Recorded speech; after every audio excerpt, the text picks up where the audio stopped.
lá. Como estão? Muito ruim. Manhã natural. Para a pessoa que está plenamente acordada antes do meio-dia, não pode ser muito normal. Exato.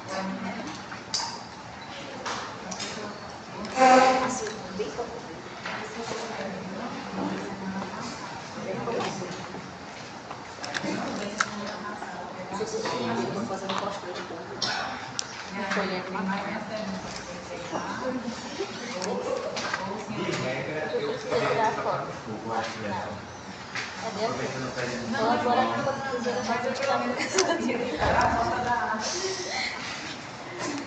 Mas eu vou ver se eu trago outro dia. Meu horário está contado de 5 horas. Eu saio de 5 horas. E ela vai entrar de 5h30, sendo que eu encontro com ela Meninas, meninas.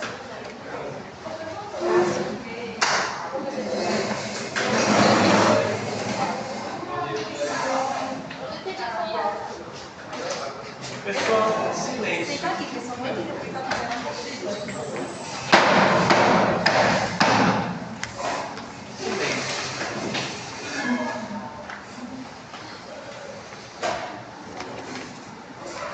Ok. Agora que eu ativei a ciência e percepção de vocês, vamos falar sobre questões sensíveis e motoras, precedidas do licor. Sabe-se lá por que alguém na mídia colocou isso aqui.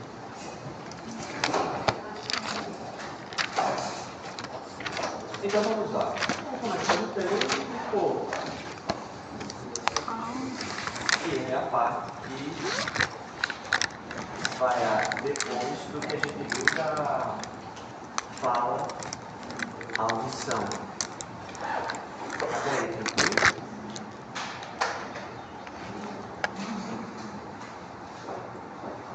Então vamos seguindo.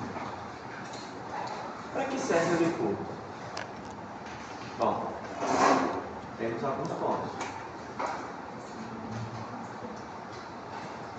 O primeiro deles é uma barreira, de proteção física em relação aos meninges. Esse é um ponto a ser levado em consideração. Esse é um dos primeiros pontos. Mas, em segundo plano, nós temos um elemento que é significativo. Porque vocês sabem que a transmissão da mensagem, nervosa, ela se dá em duas etapas.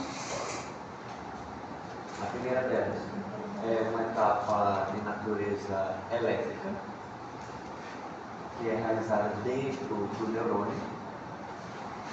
Mas como isso vai ser passado de um neurônio para um outro neurônio, ela se dá de forma química.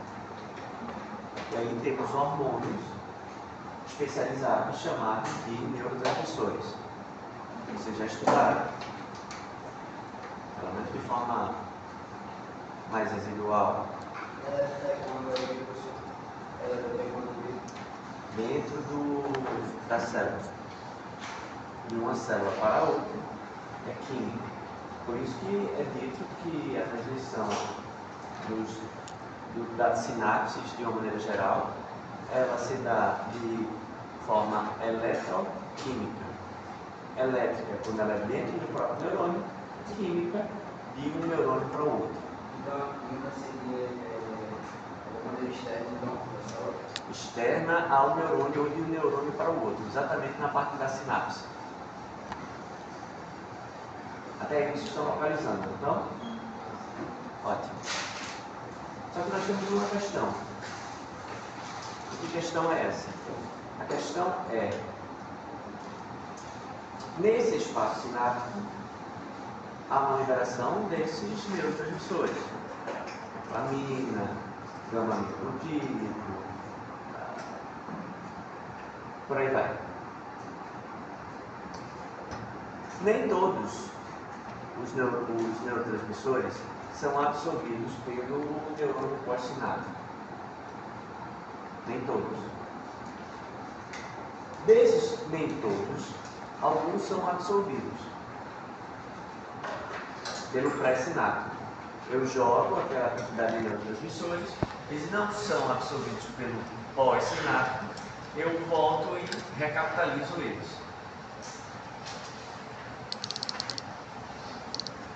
Mas ainda sobra alguns no espaço. Diga. Essa parte aí tem muito pouco que não são absorvidos. Aí realmente não se dá joga muito. Eles são recaptados. Vejam. Isso. Vamos pensar a seguinte situação.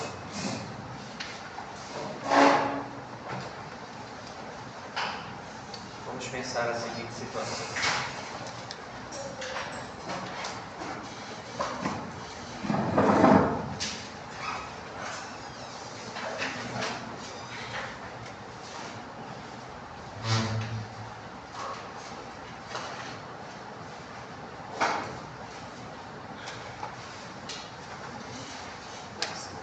Admitindo que essa seja uma fenda sináptica. Ok, tranquilo?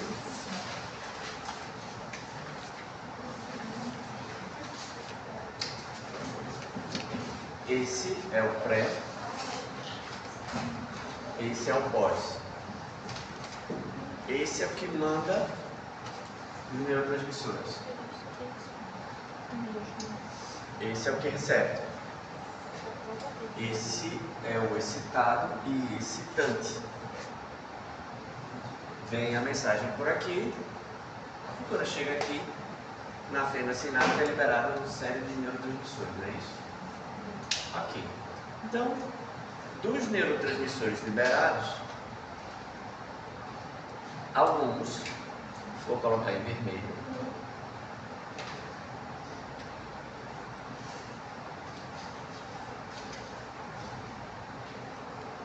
são absorvidos pelo pós-sináptico. Até aí, tranquilo? Porque, afinal de contas, da quantidade dessas substâncias químicas dentro do espaço de recepção do nervo pós-sináptico, é que você vai gerar uma energia de natureza elétrica incitatória para que isso vire uma transmissão elétrica dentro do neurônio, não é isso? Ele está transmitindo o que o pós. Mensagem. E ele é um neurotransmissor. Pode ser um neurotransmissor.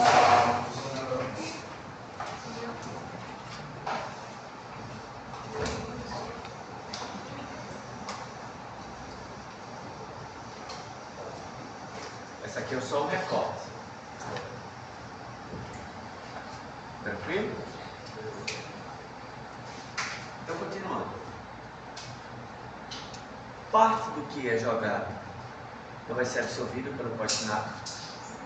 E é exatamente isso do pós-sináptico que vai fazer com que esse neurônio tenha uma carga elétrica suficiente para poder fazer transmitir a mensagem.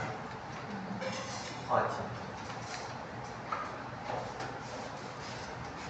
Alguns não vão ser utilizados, não é isso? Alguns vão ser absorvidos ou reabsorvidos.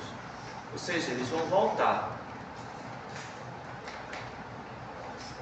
para serem utilizados em elemento oportuno. Quando for necessário uma nova transmissão, esses que não foram utilizados vão ser utilizados novamente. Até aí, tranquilo? Só que há um resíduo.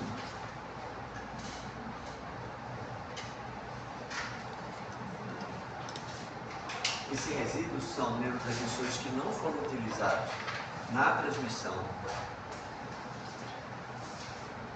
e nem foram reabsorvidos. A mensagem só vai ser levada para o pós pelos neurotransmissores. Sempre.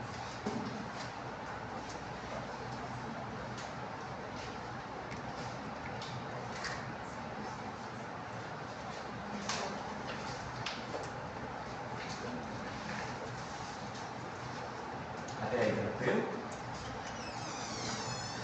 Então nós temos os neurotransmissores em vermelho saíram do pré-sináptico e foram para o pós-sináptico, não é isso? Executaram a sua tarefa, que é o que? Transmitir a mensagem de um neurônio para o outro. Até aí, tranquilo? Os em preto, saúde. Os em preto não transmitiram a mensagem.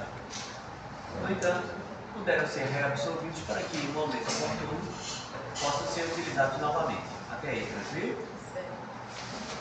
O que fazer com os azuis?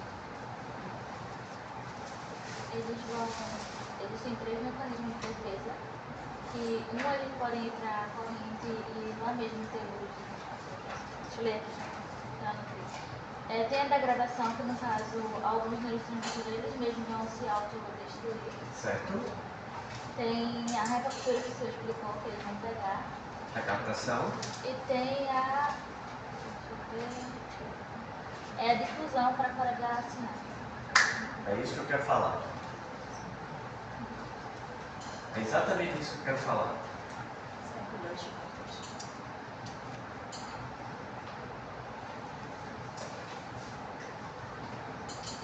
Tem um bocado de coisa que a gente não usa.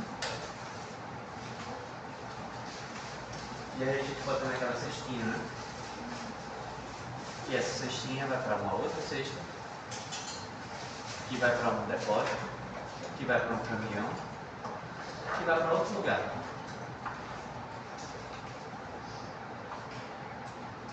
Esse lugar é o que a gente está falando aqui, é o licor. O licor, ou o líquido céfalo-raquidiano. Dentro do sistema nervoso central, o licor é um grande coletor. Ele vai dentro das fendas sinápticas, ele vai retirar os neurotransmissores que não foram utilizados para serem reciclados em outro lugar.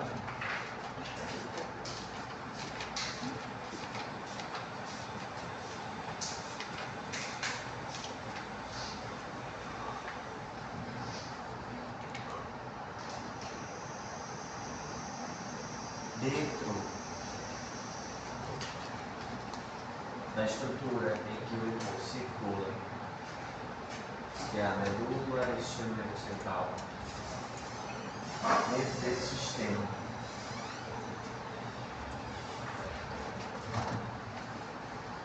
uma série de substâncias são depositadas e retiradas. E é possível você aferir, inclusive, a saúde do sistema nervoso central através desse licor. Uma série de proteínas são depositadas ali, a depender do metabolismo do sistema nervoso central. Uma ausência de proteínas existem lá, justamente por conta do funcionamento do sistema nervoso central. Uma série de substâncias podem ser encontradas, inclusive neurotransmissores, por conta desse funcionamento do sistema nervoso central. Uma avaliação clínica, por exemplo, do sistema nervoso central pode ser feita através da pupila. A pupila é uma espécie de reflexo do sistema nervoso central. Então, a primeira coisa que o médico vai analisar quando ele vai analisar o sistema nervoso central é a dilatação da pupila e a reação pupilar. Do ponto de vista químico, uma das melhores formas que você tem de analisar o sistema nervoso central é a análise química do líquido cefalorraquidiano. Num adulto, como vocês podem ver aí na página 20, nós temos aproximadamente 100 ml de licor. É por isso que uma pequena quantidade retirada já pode causar um alvoroço gigantesco. Sim.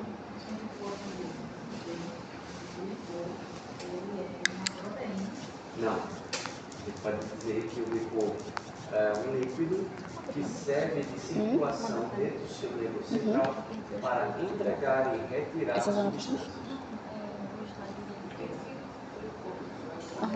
Sim, sim. Meningite. É melhor. entre outras doenças que atingem o sistema nervoso central. Ele está ligado diretamente para a menina. Exatamente. Diga. Que ele circula dentro do sistema nervoso central. Não só, mas principalmente. O sistema medular, por exemplo. Isso.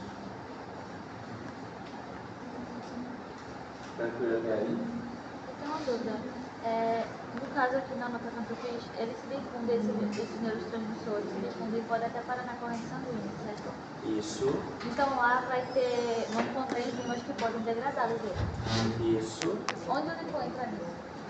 Ó, é importante a gente perceber o seguinte: o sistema nervoso central ele é um sistema parcialmente isolado, não é isso?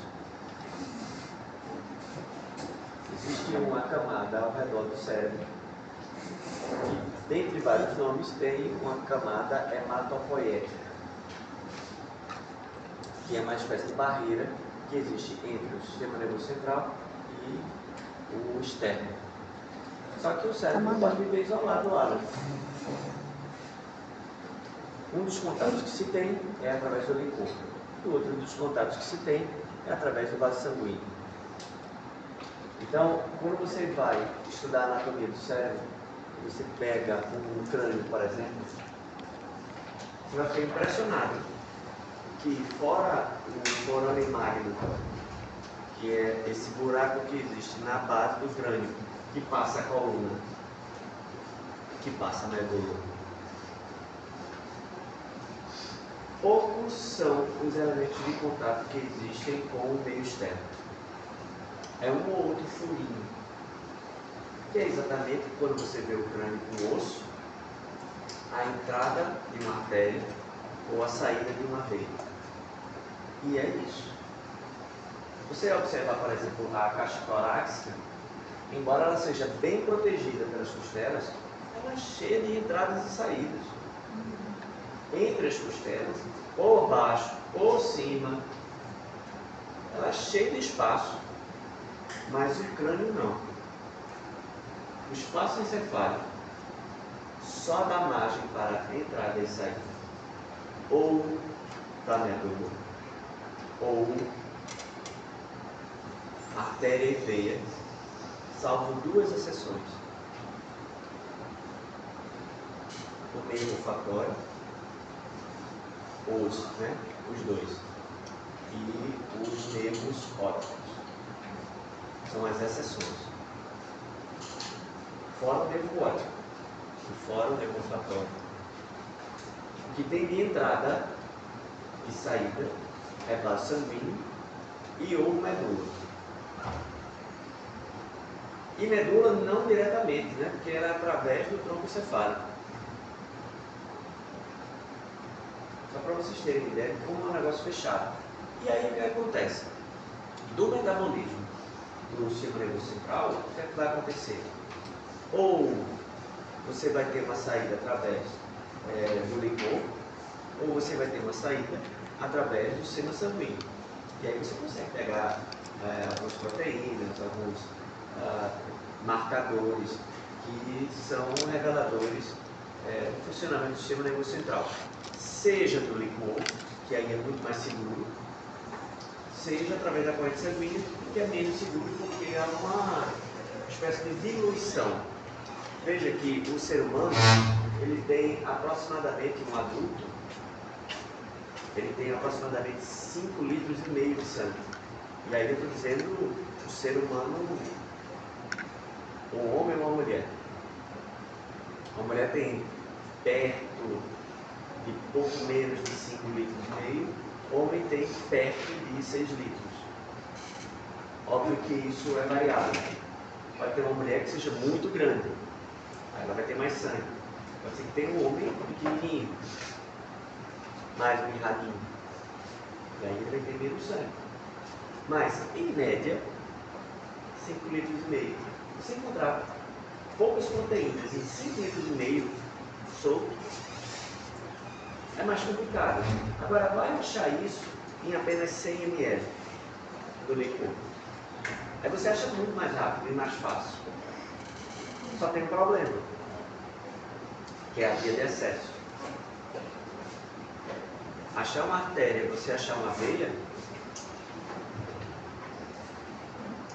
mas como você coletar o licor?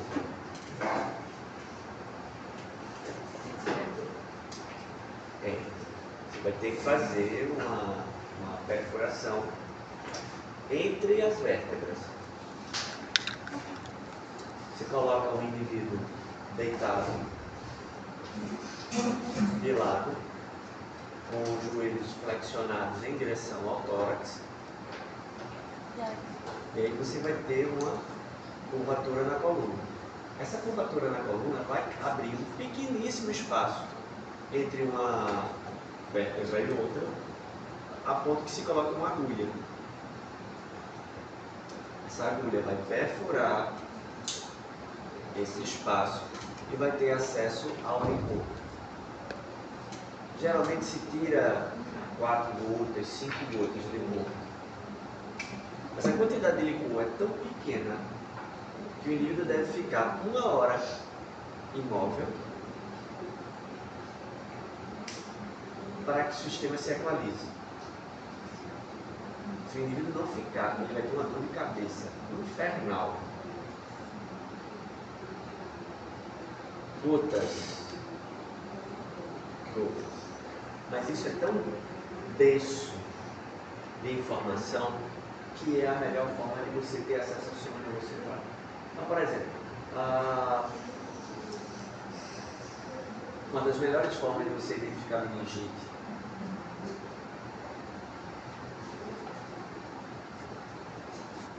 é exatamente através do licor. Das melhores formas. Alguns tipos de câncer, poucos, mas sim, você consegue detectar ali através do licor. Mas fora disso, né, de alguns tipos de proteína, alguns tipos de... quem procure, por exemplo, alguns marcadores de Alzheimer ali no licor. Os estudos até agora são não conclusivos, mas de uma maneira geral seria a melhor via de acesso para você chegar ao metabolismo do sistema nervoso central. Pode ser pelo sangue? Pode, claro que pode, só que há uma diferença entre você procurar alguém dentro de uma sala e você procurar alguém dentro de uma universidade. Você pode até achar na universidade, mas a sua procura vai ser muito maior. Ao passo que numa sala é fácil você chegar lá, fulano está aí. E aí você acha. Tranquilo? Tranquilo até aí? Diga. O licor, ele deve receber informação também? Não. Ele deve receber o quê? Aí é que está. Ele é quase como um sistema de coleta e distribuição. É um sistema circulatório.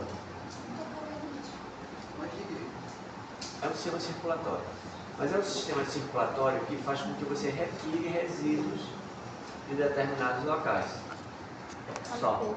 Oi? Como se fosse uma limpeza. É uma limpeza. Pelo que eu me lembro, vocês deveriam ter... Oi? Catalisador. É catalisador no sentido, não seria no sentido da palavra catalisador, seria um captador. Captador. Se vocês olharem páginas logo no início, vocês vão ver que tem neurônios que são especializados em metabolizar substâncias que estão colocadas no licor que não foram utilizadas dentro do sistema nervoso central. E ainda vou dar uma dica: eles ficam no diencéfalo. E aí vocês procuram e com certeza vão achar. Existem neurônios que dentro do licor, o licor está lá circulando, e aí tem os neurotransmissores, por exemplo, que não foram utilizados. Vão passando por ali e ele faz: eita, vem cá, vou fazer um negócio contigo. E recicla. Então, é uma espécie de grande coleta que vai fazer com que isso daí seja metabolizado. Temos alguns problemas associados, inevitavelmente, já adiantando alguma coisa lá do final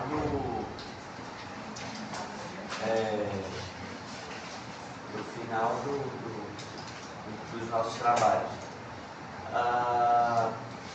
Existe uma condição chamada hidrocefalia, que é a hidrocefalia.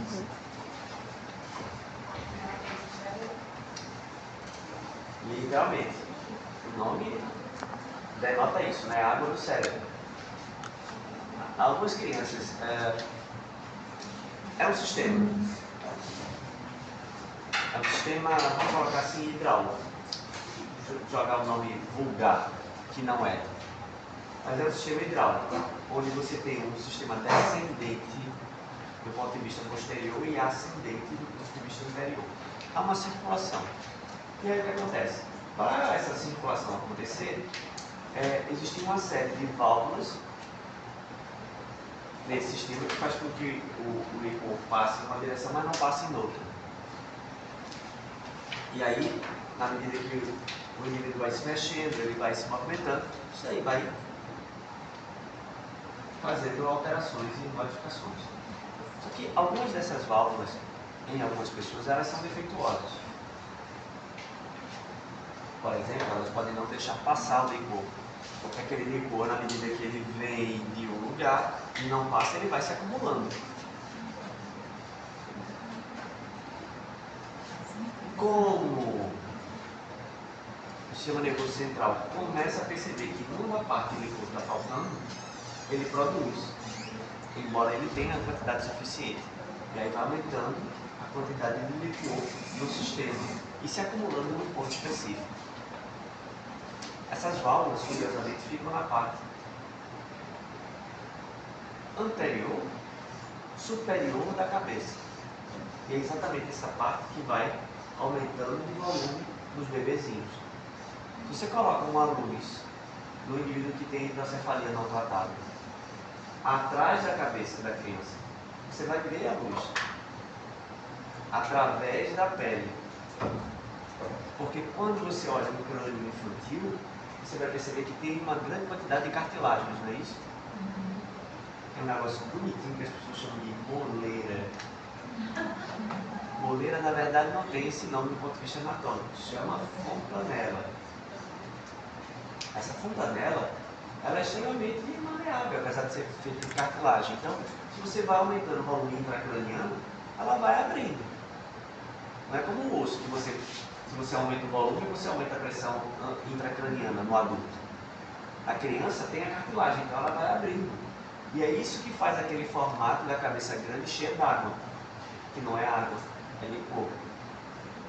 Hoje em dia, os procedimentos de você verificar que existe um caso de hidrocefalia são muito mais desenvolvidos. Então, o cirurgião ele vai abrir cirurgicamente essa passagem que está obstruída. E aí vai fazer com que o licor circule e que a criança não tenha aquela condição. Alguém tem levantado a mão para você? Quando que é ascendente? Oi? Quando é que a válvula é ascendente? A válvula não é ascendente no sentido que você entendeu. Eu disse que a circulação ela é descendente e ascendente. Ela é descendente quando ela é posterior e ascendente quando ela é anterior. Tem até uma figura na página 20. Tem áreas de maior acúmulo de líquido cefalorraquidiano. E nessas áreas são chamadas de, veja que nome bonitinho, cisternas. Tem sentido, né? Hidrocefalia, cisterna. Diga. Uma coisa que você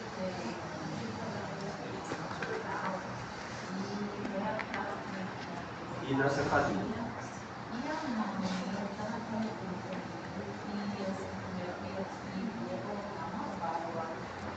Isso. Quando você faz a desobstrução cirúrgica, não necessariamente você só desobstrui. Algumas vezes você coloca uma espécie de shunt uma válvula, um desobstruidor, uma prótese, que vai fazer com que aquilo não obstrua novamente. E aí, quando você coloca aquilo ali, você garante que aquilo ali não vai voltar a obstruir. Quer dizer, você aumenta a probabilidade daquilo não voltar a obstruir. Vamos colocar dessa forma. Porque garante é muito forte em biologia. É um chante. Chante que é um nomezinho de chante. Tranquilo? Tranquilo até aí? Ótimo. Nós temos algumas sensibilidades aqui a serem levadas em consideração, né? Como por exemplo a questão do tato. O tato, ele contempla uma série de fatores. Você vai desde a pressão leve, a pressão forte, severa. Então, por exemplo, há uma diferença entre você sentir um dedo levemente tocando o outro, quanto um aperto de mão severo. São dois tipos de sensibilidade diferentes relacionados ao tato. Quando sua mão é espremida, quando sua mão é tocada, é percebido por dois neurotransmissores de natureza diferente e neuroreceptores de natureza diferente. Mas o tato não está restrito à sensibilidade da pressão. Nós temos também a sensibilidade da temperatura, né? A temperatura que, no nosso caso, é extremamente restrita e mais compatível com a nossa vida, né? Então, entre aproximadamente, estudos alguns, eles divergem em pouca coisa, mas entre 10 graus e 55 graus, a gente percebe a temperatura. Como assim? Entre 10 e 55? E a nossa vida é compatível com uma temperatura de 36,7 graus. Acima disso, o excesso, abaixo disso, é falta de calor. Algumas pessoas, do espectro dela, elas têm dificuldade no tato, por exemplo, só tato profundo, quando aperta. Então, era na percepção disso, ou é realmente uma surpresa? A pergunta básica é: o que faz com que a pessoa tenha terra?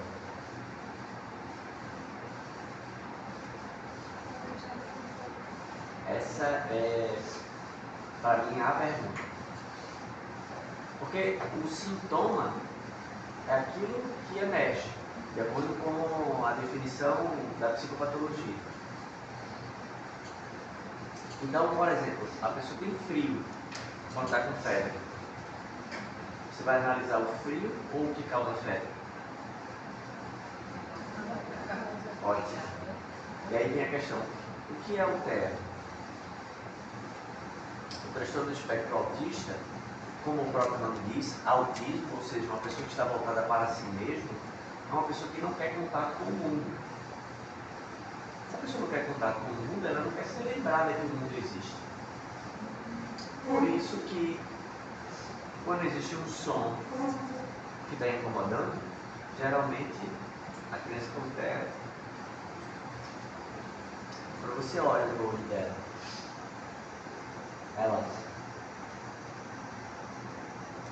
quando você toca nela, ou quando existe algum tipo de tecido específico, com uma textura específica, ela comida, quando ela começa a comer alguma coisa que tem um determinado tipo de textura, ela... Por que ela faz tudo isso? Porque todos esses estímulos lembram a ela que ela está no mundo. E aí ela se retrai. Autismo significa dizer que o indivíduo ele está voltado para si, dentro de si, o mundo interno, no maior ou menor grau. Então tem crianças, por exemplo, que desenvolvem o autismo, e eu gosto dessa palavra, desenvolvem o autismo num grau maior, Sim, então assim, ela não fala com ninguém. Ela não tem contato visual com ninguém. Os tecidos que ela usa para se vestir são muito específicos. O tipo de comida, a restrição alimentar é muito severo. Tem um mínimo de diferença de textura, já cospe. Vive no mundo próprio. Mas tem outras que não. Tem um grau de permeabilidade ao mundo externo muito maior. Então, no caso do Theo, não é uma hipersensibilidade, ou, usando o termo de psicopatologia, uma hiperestesia. Ou seja, aquilo ali um pouquinho já causa um alvoroço. Não é a questão da sensibilidade e da percepção. É uma questão de não querer tomar contato com o mundo externo. Tranquilo? E falei disso lá na palestra da sexta-feira. Você querer tirar a força a ela desse mundo interno pode ter efeitos nefastos. Ela precisa estar disposta e sentir que o ambiente é seguro para poder dar pequenos passos em direção ao mundo externo. E diga-se, se ela quiser. Porque tem a possibilidade dela simplesmente não querer. Se sentir segura, mas não, o mundo interno está maravilhoso aqui, eu vou ficar por aqui. Seria uma estupidez nossa querer forçar as pessoas a serem quem elas não são. Seria uma espécie de narcisismo, né? Do tipo, não, eu decido como essa pessoa deve viver. É um negócio meio estranho, assim. Mas enfim. Tá bem, tranquilo? Falei da temperatura. E às vezes, alguns pais, por não ter esse conhecimento, né, acaba entrando numa parte até violenta nas crianças, Sim. né? Não é à toa que o índice de suicídio entre os indivíduos que têm o espectro autista é só 10 vezes maior do que a população geral.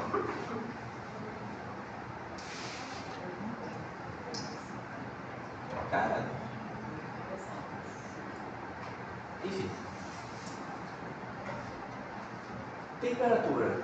A temperatura abaixo de 10 graus ela não é percebida como frio.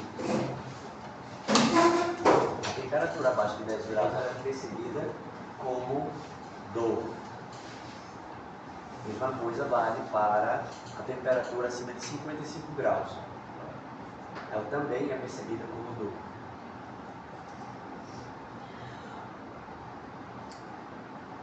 E é por isso que existe aquela figura de linguagem que eu acho ridícula. O gelo queimou.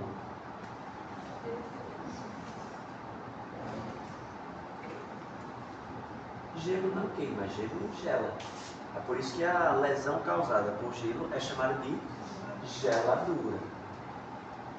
E a de calor, queimadura. Como a percepção da dor na temperatura para cima é a mesma que para baixo, a gente tem a sensação que o gelo queima, por assim dizer. Tranquilo? A percepção da temperatura varia de onde você mora, né? Porque, por exemplo, lugares mais frios, eu vi uma vez uma entrevista de crianças do Brasil que estavam no Canadá e estavam fazendo 8 graus. As crianças locais estavam tomando banho de piscina, enquanto os brasileiros estavam todas cheias de casacos e tudo mais. Tem uma questão de ambientação. Então, tinha uma professora minha que achava esquisitíssimo que eu tinha uma jaqueta de couro. E ela olhava para mim e fazia: oi? Ela é de Santa Catarina. E ela tinha acabado de dar aula aqui no Recife. Então ela dava aula com camisetinhas assim, uma da colega marrom, e bermudas com chinelos, e suando. enquanto que chovia, aí jaqueta, quando entrava, não era nem a chuva em si, mas quando era a chuva e quando você entrava no ar-condicionado. Aí dá aquela jaqueta, ela olhava assim e fazia assim, não entendo qual é essa chuva. Pois é, bem, vai de boa. Beleza? É a ambientação. O organismo ele leva um tempo para poder se acostumar. Mas ele se acostuma. Na medida que é possível se acostumar. Perfeito? Falei da temperatura, dor, óbvio.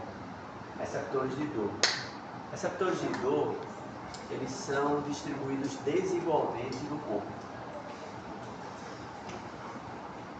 Tem áreas que você tem mais receptores de dor, tem áreas que você tem menos receptores de dor. Então, por exemplo, nas costas,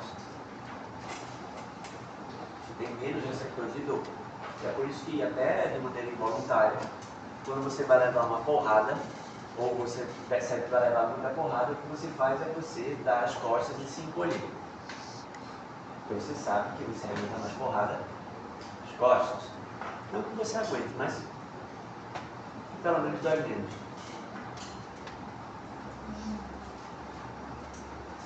Tem algumas áreas que são muito sensíveis à dor. Como, por exemplo, as palmas das mãos. Áreas naturalmente protegidas, como, por exemplo, embaixo das unhas. Língua, boca, face de uma maneira geral. São áreas que têm muitos receptores de dor. As axilas também. Oi? Axilas também. Suar. Sim, porque são áreas que são encobertas, né? Toda área que é encoberta, toda área que tem uma proteção maior mecânica, é uma área que normalmente tem mais receptores de dor. Exemplo clássico disso. A coxa. A parte externa da coxa, ela tem receptores de dor. Mas, curiosamente, a parte interna da coxa tem mais. Quando você está lutando, você dá um chute na coxa do outro, você dá um chute na parte externa, você dá um chute na parte interna da coxa. Ah, beleza. Tem um incremento. Chato. Exatamente. Bem Dói chato. não. Chuta aqui, dói. Agora Pois dentro bem. dói. Muito. Então, são alguns aspectos gerais relacionados com os receptores. Uma curiosidade muito interessante. Tem uma área de identificação proprioceptiva no cérebro. Ou seja, o que está e onde eu estou.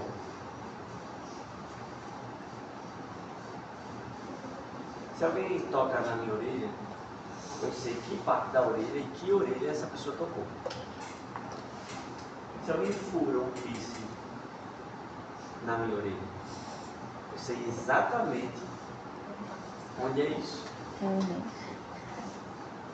Tanto é que quando o sujeito fura, eu não vou fazer assim na outra orelha.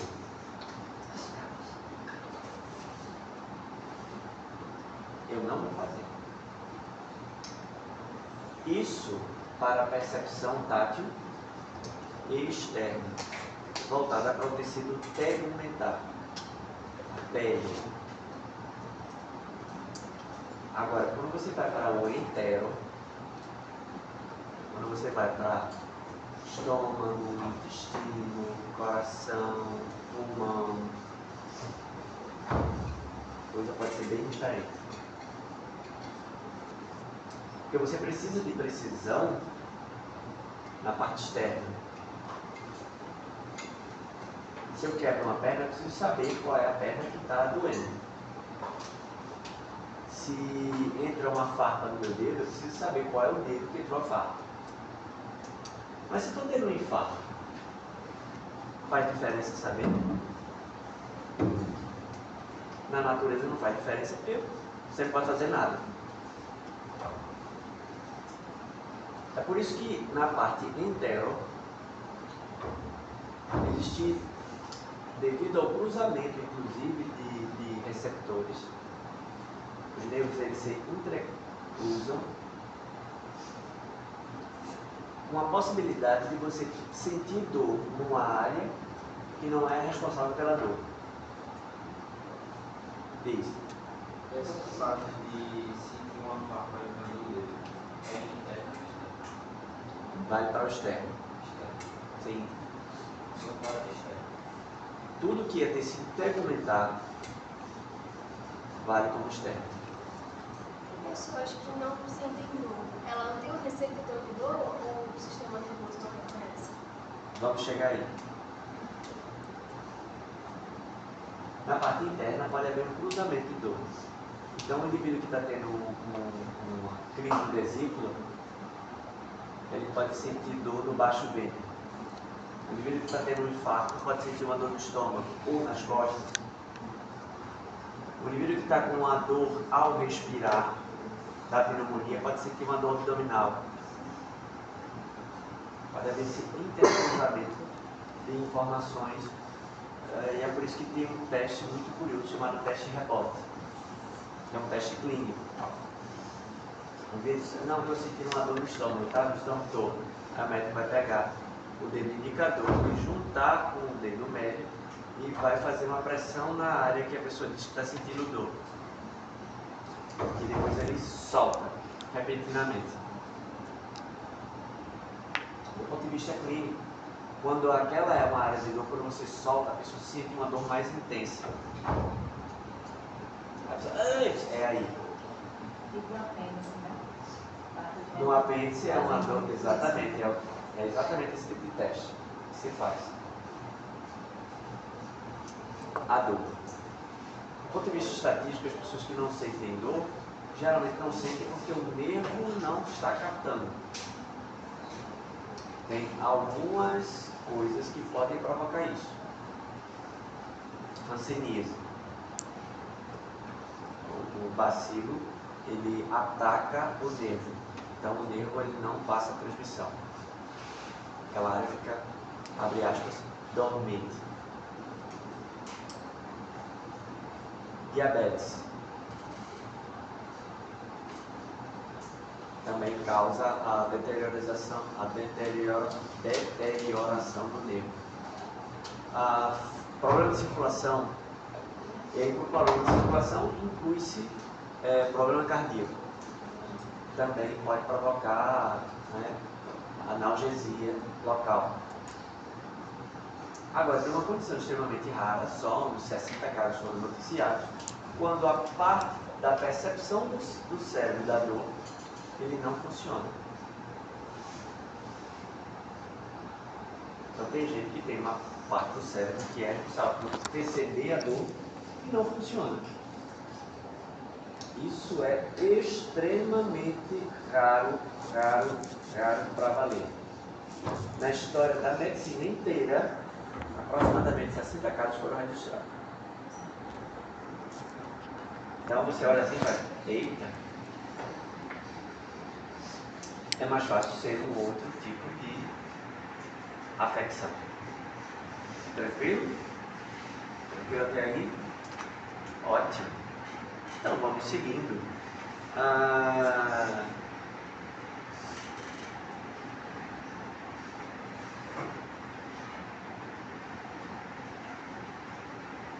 Sensibilidade olfatória. Tem na parte de cima, você tem o nariz e você tem a fossa nasal. Na fossa nasal, na parte superior, tem uma camada chamada camada cribiforme. Essa chamada cribiforme, são receptores químicos. Vários receptores químicos que habitam lá. E esses receptores químicos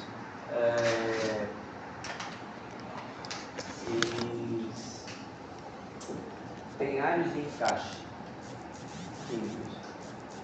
E aí algumas substâncias estão suspensas no ar, elas vão lá e encaixam.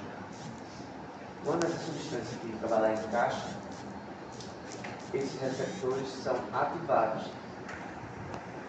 E aí eles passam informação para o meio olfatório.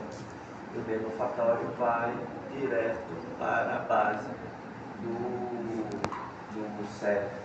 E ali ele percebe os cheiros. Os cheiros eles são infinitamente mais precisos do que o gosto. Nós sentimos 4 tipos de gosto, como falei para vocês anteriormente, né? E o que dá o sabor, aquilo que a gente chama de sabor da comida, é mais o cheiro que o paladar em si. Tem diversos tipos de receptores para o olfato. Enquanto que para o paladar são 4 basicões. Tranquilo?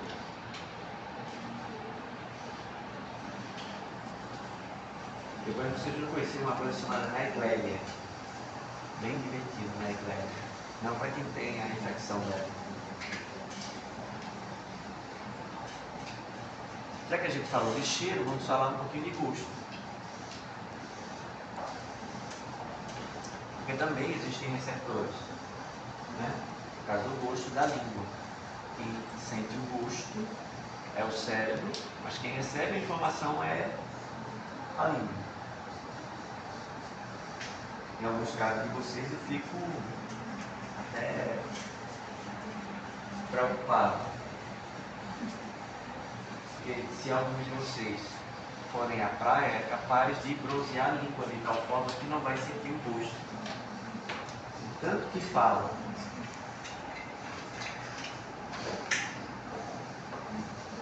Mas são 4 gostos básicos, né?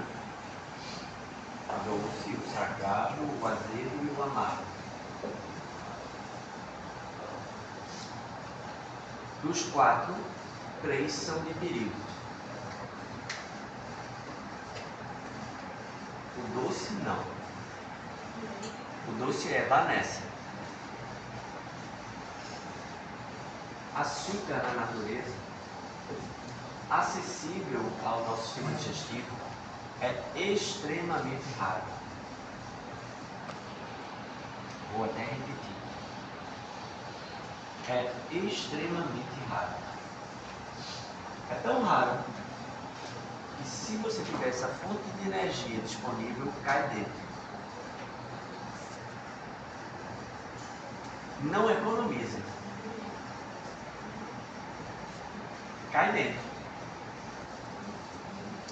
Do ponto de vista de satisfação cerebral, o top 2 de liberação e sensação de prazer são, em primeiro lugar, gordura e, em segundo lugar, açúcar. Aí você faz como assim? Pense, por exemplo, em comidas que você diz assim, cara, como eu gosto desse negócio. Lasanha.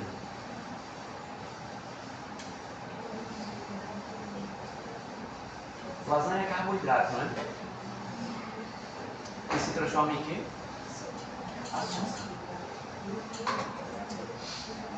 Refrigerante. Quase açúcar concentrado. A pizza. A pizza é uma fusão, porque além de você ter carboidrato, você tem a gordura do queijo. Então, uou! Né? Você olha assim e fala, ó, lasanha de queijo. Eita. lasanha de queijo e presunto, bagaceira. Mas você pode pensar só na gordura. Então, por exemplo, a picanha, carnes de uma maneira geral, tem gordura. Pode ter uma carne mais magra, mas ela sempre vai ter gordura. Até peixe. Inclusive os peixes menos gordurosos, eles têm gordura. Então você quando come... Oi? Queijo só. Só queijo já é um negócio. Mas exatamente porque é mais raro você obter na natureza. Você precisa ter um esforço grande para poder obter esse tipo de alimento na natureza, solto. Mas os outros são de perigo, né? São 4 tipos, né? Doce, amargo, azedo para o outro. Salgado. O salgado, ele é perigoso. Por que o salgado é perigoso? O salgado é perigoso porque ele desidrata o indivíduo. Ele é perigoso por isso. O sal, de uma maneira geral, né? Os sais, mas o sal, em específico, a gente fala sal cloridrato de sódio, ele tem essa faculdade de desidratar, esse é um ponto, mas tem um outro ponto. Ele acentua o gosto de outras coisas. Então, se você tem algo que tem um gosto, você bota um pouquinho de sal, ele serve como catalisador para aumentar a sua percepção do gosto. Por isso que a gente coloca sal na comida. Porque ele potencializa a transmissão que existe no paladar do gosto. É perigoso? É perigoso o sal. Ele pode desidratar o indivíduo, ele aumenta a pressão arterial. Mas dá esse tchan no sabor. O azedo. O azedo, de uma maneira geral, diz que a coisa está podre, né?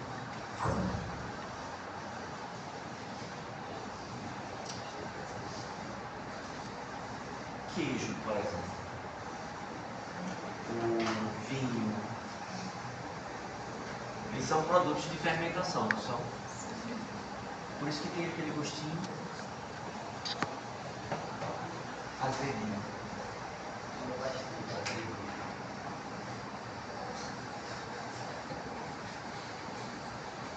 O amargo, ele está relacionado a diversas substâncias venenosas. Então, são alertas. Não coma isso. O ser humano é... O café é o exemplo da questão do amargo. Vocês sabem que a cafeína, ela é em si um agrotóxico natural. É um não consuma.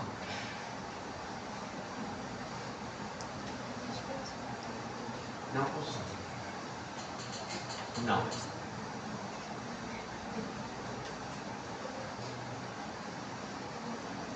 Tranquilo? Já bebi cacau. Oi? Já bebi também esse amargo de cacau, que é frio. Para quem? Nessa parte que é amarga. Sim. Doce. Já bebi o cacau. Não, o cacau ele não é amargo. O cacau não. O cacau ele tem uma substância, não é à toa, chamada teobromina. Ela fabrica o chocolate. E essa teobromina, a tradução do grego é substância divina. Teo, divino, bromina, substância. Então assim, o cacau ele... Né? Agora, o processo de fabricação do chocolate que deixa ele amargo. E aí você tem o processo de fabricação de chocolate que geralmente de cacau em si fica 70%. Os 30% são aqueles amargos que você sente. No Brasil, esse tipo de chocolate ele não é apreciado. Ele é apreciado, por exemplo, na Europa. Mas aqui, a gente gosta do... Bom, enfim. Quando a gente começou a explorar o cacau para fazer chocolate, a gente já tinha as indústrias de açúcar. Então, tudo era muito doce. Você vê com chocolate, que é uma coisa amarga, não fez muito o nosso paladar, não. É por isso que os estrangeiros, quando chegam aqui, vão comer um chocolate nosso. Chocolate garoto. Eles dão aquela mordida e eles fazem. Você também o chocolate é produzido muito vegetal. E aí o que é que a gente diz? O que foi isso? Isso é muito doce. E tem muito leite. Para o paladar deles é muito doce. Ok. Eles podem ficar com amargo, a gente fica com doce. Ninguém briga. Não precisa brigar não. É. Para que brigar? Cada um não pode ficar com o que gosta? Tá ótimo. Sim. Sensibilidade visual. A questão da sensibilidade visual, vocês já conhecem grandes partes disso. A questão da retina, né? A retina ela é sensibilizada pelos fótons, que a gente conhece por luz.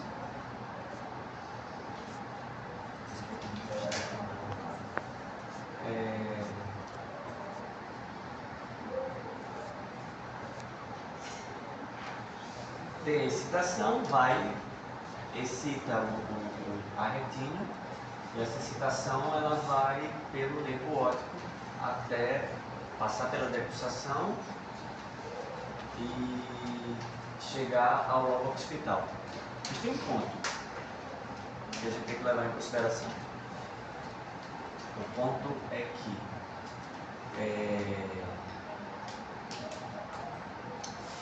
são dois tipos de captadores: os cones e os bastonetes.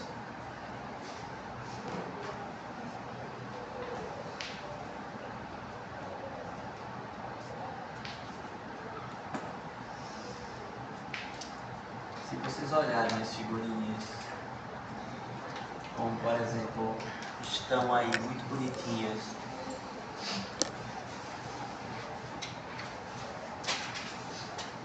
na página 24, sim.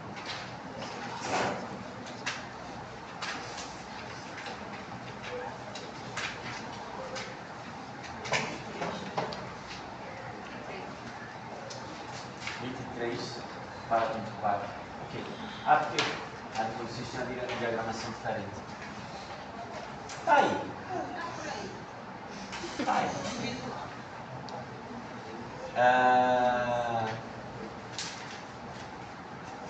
Os cones eles são responsáveis pela recepção da cor. E aí tem os espectros específicos. Né? Tem os espectros da cor verde, vermelha e azul. Vocês mais enxergam mais cor do que isso, claro, porque é a interpretação cerebral. Antigamente, na época que os dinossauros andavam sobre a Terra, existiam TVs chamadas TVs de tubo. E essas TVs eram coloridas, algumas, não todas. Isso na época que se vendia TV colorida e preto e branco. Sensacional isso. Se você pegasse uma lupa, a televisão ligada, e colocasse na tela, você veria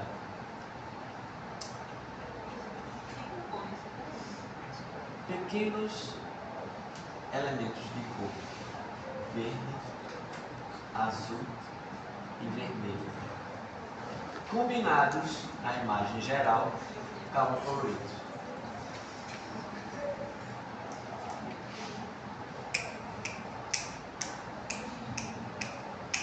Era feito de Maria Maria. Era, cara, sim. Eu me lembro especificamente de 3 televisões que teve lá na minha casa, que eram, o material externo era madeira.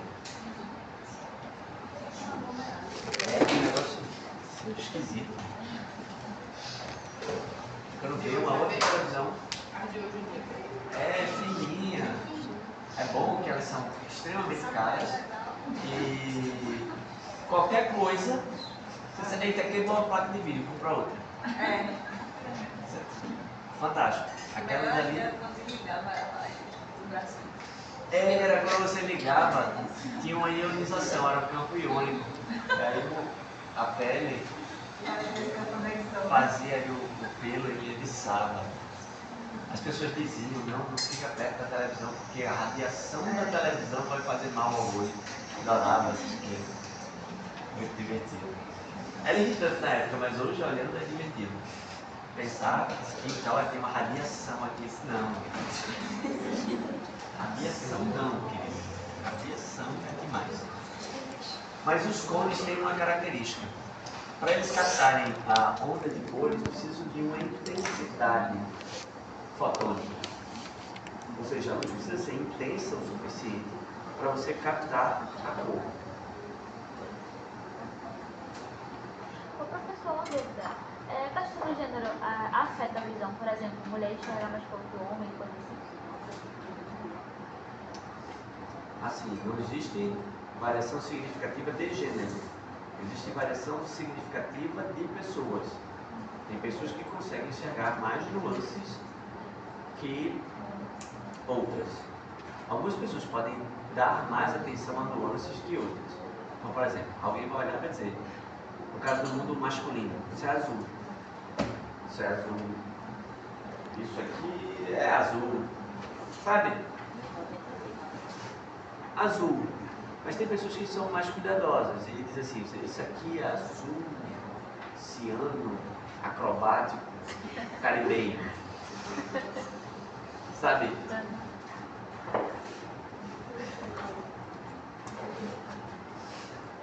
Eu vi uma cor, aí disse, isso aqui não sei o quê. Aí a pessoa, não, isso é salmão.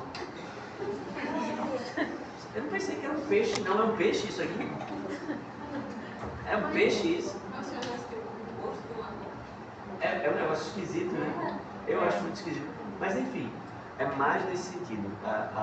O universo masculino, a socialização feminina, dá mais atenção a nomear nuances de cor. Enquanto que a socialização masculina está mais voltada para um nome único. Vermelho. É vermelho. Não é vermelho, não, laranja. Está entre vermelho e laranja, ele vai dizer ou é vermelho ou é laranja. E só. Sim, cones, mas tem os bastonetes. Os bastonetes, eles percebem luz e sombra. E eles precisam de menos energia para poder captar.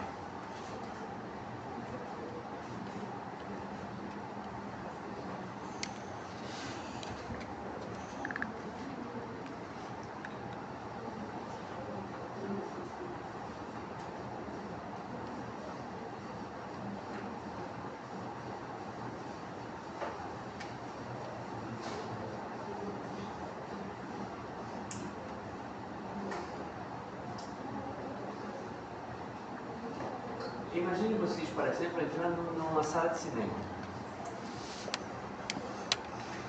Está vendo tudo, espero, né? Não esteja certo. Lá vai você andando pelos corredores e de repente entra na sala de cinema. Você entra na sala de cinema, você não vê absolutamente nada. Porque você estava num ambiente de luz e entra num ambiente que está sombreado. Você precisa produzir uma substância chamada rodopsina para poder você conseguir enxergar no escuro. Ela irriga a retina.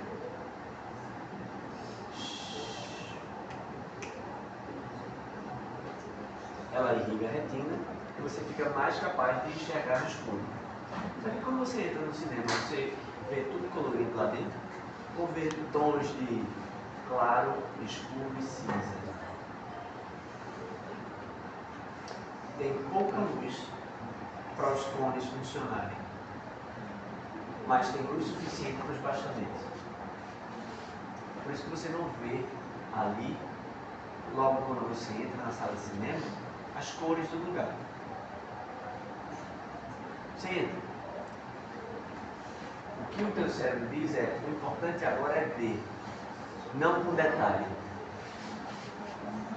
Então, pode-se dizer que os vários deles, então, eles usam menos energia, mas são mais rápidos assim para você. Eles são mais hábeis em perceber, mas não são hábeis em perceber as cores.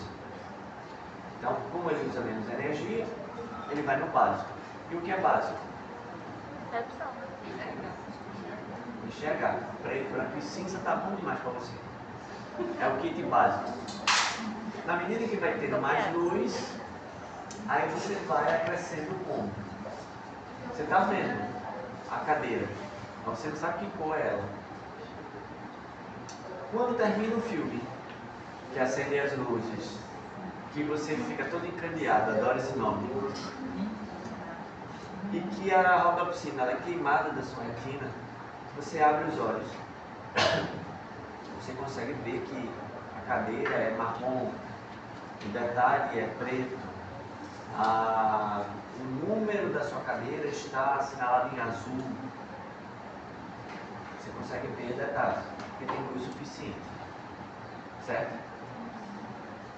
Tranquilo até aí? Ótimo. Seguindo a nossa caminhada, nós temos a... V.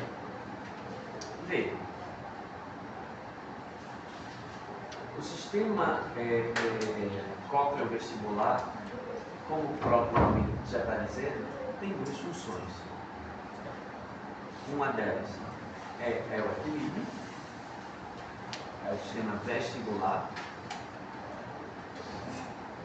que, como vocês podem ver na segunda figura, eu vou ter que ver a página, que está à direita,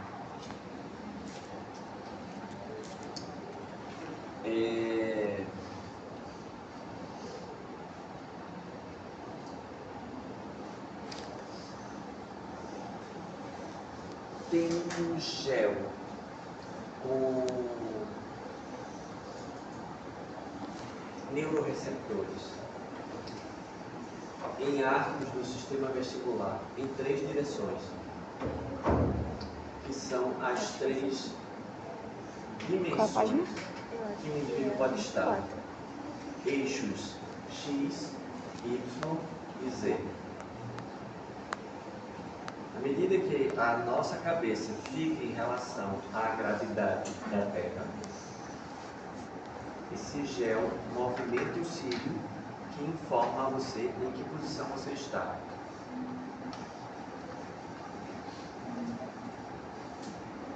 Detalhe: o sistema vestibular é apenas uma das informações que o cérebro recebe do seu posicionamento em relação ao ambiente.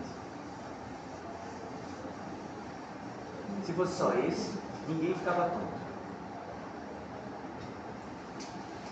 Mas tem esse, tem a visão e tem a propriocepção. Quando eles entram em desacordo, você fica tonto. E esse gel, ele demora um pouquinho para se mexer. Por isso que quando você, por exemplo, fecha os olhos e gira, assim que você para e abre os olhos, o gel ainda está colado, como se você estivesse girando. Ele ainda está no movimento de voltar E os seus olhos dão a informação que você parou. E aí seu cérebro faz, oi, peraí, eu estou girando ou eu estou parado? E aí você fica tonto. Mesma coisa acontece, sei lá, em montanha-russa. Em determinadas montanhas-russas que você faz o giro em torno do eixo. Você fica de cabeça para baixo. Mas devido à velocidade que você vai, o gel é pressionado pela força centrípeta para como se você estivesse ereto. Mas a sua visão diz que você está de cabeça para baixo. E é por isso que você fica tonto. Tranquilo até aí? Ótimo. Esse é o sistema vestibular. Mas existe um sistema coclear. O sistema coclear ele é responsável pela audição, e a gente já chegou a comentar isso. Inclusive os ossinhos, né? Os ossículos lá, funcionamento, etc. Uma informação legal é que a gente vai ficando surdo com o passar do tempo. A audição de uma criança é melhor do que a de um jovem, que é melhor do que a de um adulto, que é melhor do que a de um idoso. As mulheres vão perdendo gradativamente mais a habilidade de escutar sons graves e os homens vão perdendo gradativamente a habilidade de escutar sons mais agudos. No fim, se vivêssemos, por exemplo, sei lá, 500 anos, havia uma boa probabilidade de ficarmos surdos.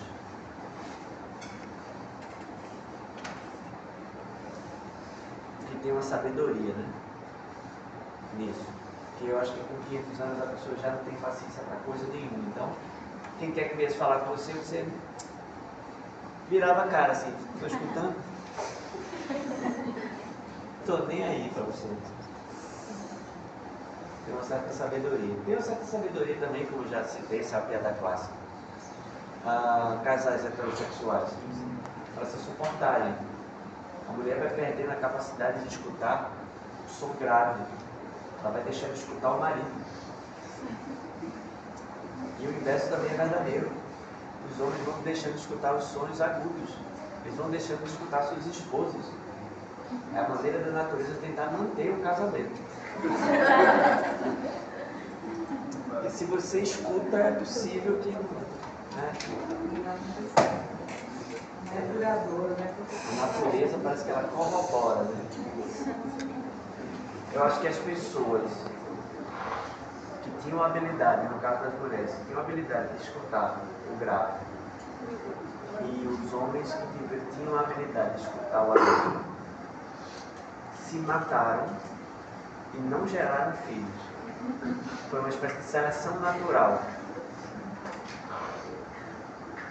Por isso que hoje em dia a gente tem alguma coisa dessa natureza.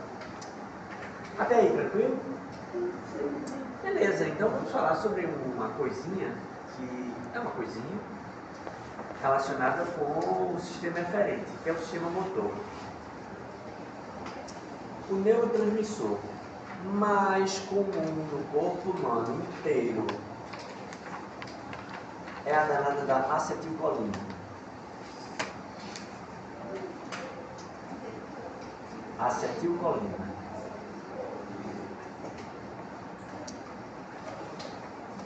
Vocês já pararam para pensar como é que o músculo mexe?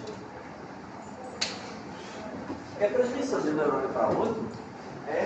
Beleza. Você dizer, não, beleza, tá tranquilo.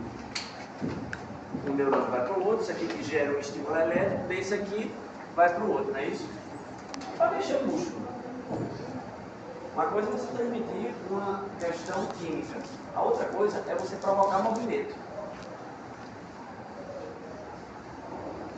Não é diferente?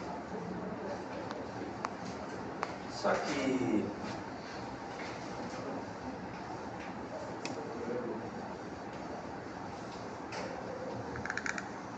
as fibras musculares, elas são eivadas, cheias, entupidas de terminações de neurônios.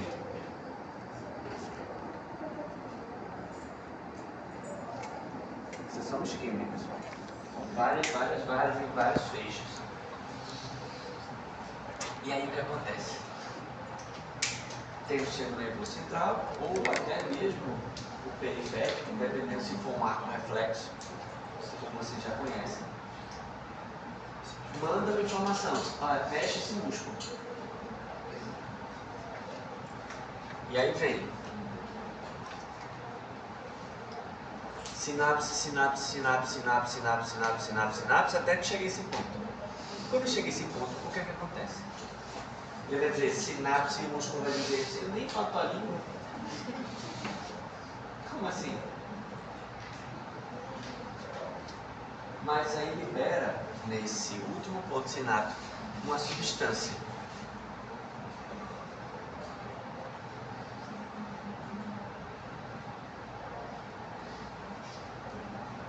Que é um neurotransmissor. Essa substância que é liberada é a, veja só, acetilcolina. A acetilcolina, ela faz com que as fibras musculares elas se contraiam.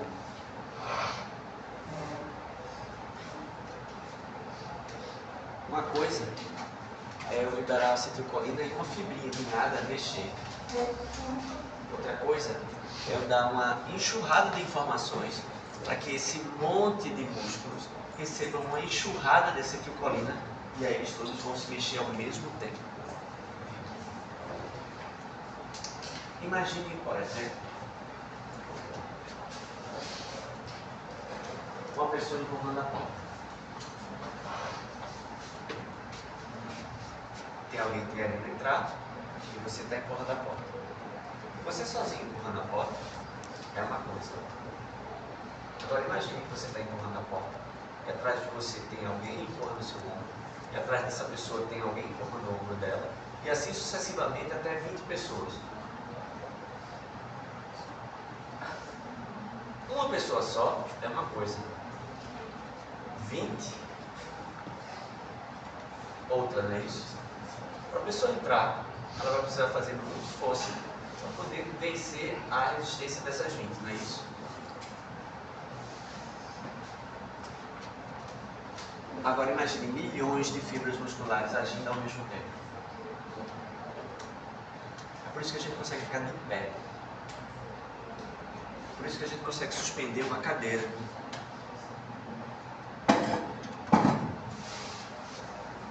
Não é uma acetilcolina agindo naquele músculozinho para fazer aquela microcontração.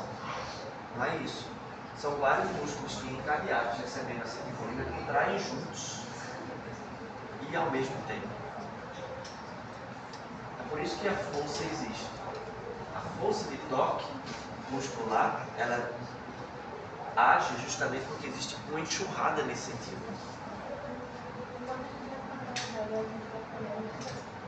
Nem a pau. E ainda bem. O que acontece é que o indivíduo ele tem uma tendência a perder massa muscular mais fácil quando ele vai ficar mais velho. É uma maneira da natureza de dizer, já deu para você. Tá bom. Tá na hora de morrer? O parar de se mexer implica uma série de coisas. Dentre elas, maior probabilidade de problema cardiovascular, maior problema de trombose, maior problema de infecção, porque o sistema imunológico vai ser ativado e aí é ladeira abaixo. À medida que ele começa a envelhecer, mesmo, em tese, por volta dos 30 anos. Aí começa uma série de declínios.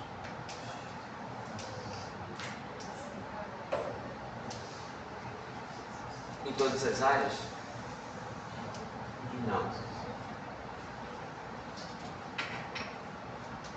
Não. A mente não. Mas em outras sim. Por exemplo, a resistência cardiovascular, ela vai declinando.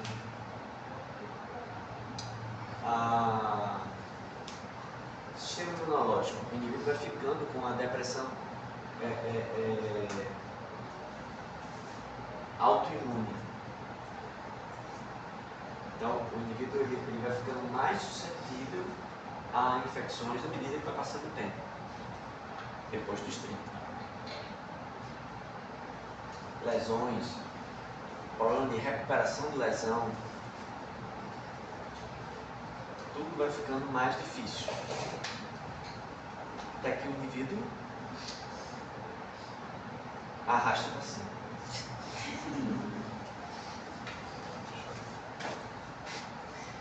O sistema muscular ele tem uma característica curiosa, porque ele só puxa, ele não empurra. O músculo ele só contrai. Ele só contrai. Então o bíceps só puxa, ele não empurra. O bíceps ele não faz isso, ele faz isso. E o que faz isso? É um outro músculo que só contrai, é o tríceps. E assim sucessivamente. Oi? E aí ele faz o seguinte, é o sistema de peso e contrapeso. Se um puxa, o outro tem que puxar no sentido oposto. Porque senão o movimento era só no sentido e acabou. Aquele colega meu que, enfim, sofreu um acidente com arma de fogo. Ele foi desarmar uma Glock e perguntou ao colega dele se tinha uma bala na agulha. Não tem. Aí ele tirou o carregador e o sistema para você tirar, desarmar, desmontar a arma, é você apertar no pino e puxar o gatilho. Ele estava segurando a arma, apertou o pino e puxou o gatilho, só que tinha uma agulha. Aí atirou, transpassou aqui a mão dele. Na entrada, o furo é pequeno, na saída, brum, né? Ele foi para o hospital.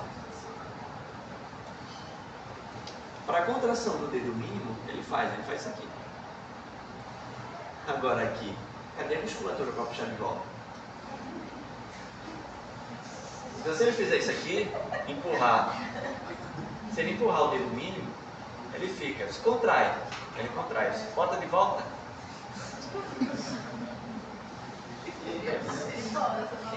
Nada. Se você empurrar, ele vai.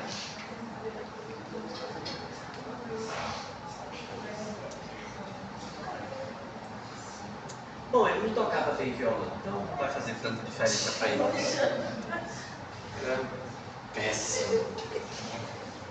Pior que eu, então, dá pro visto.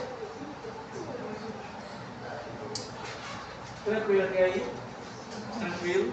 Então concluímos assim algumas coisas relacionadas com o sistema aferente e eferente, não é isso?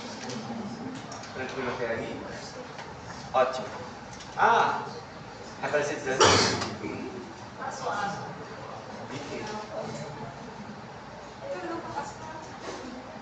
Eu acho que é mais interesse de vocês virem do que eu cobrar que vocês venham. Tem professores que cobram, eu acho legal. Mas tem alguém aqui que tenha menos de 18 anos? Alguém? Não? Então são responsáveis. Fique atenta, porque eu posso dizer, próxima aula vai ser no laboratório.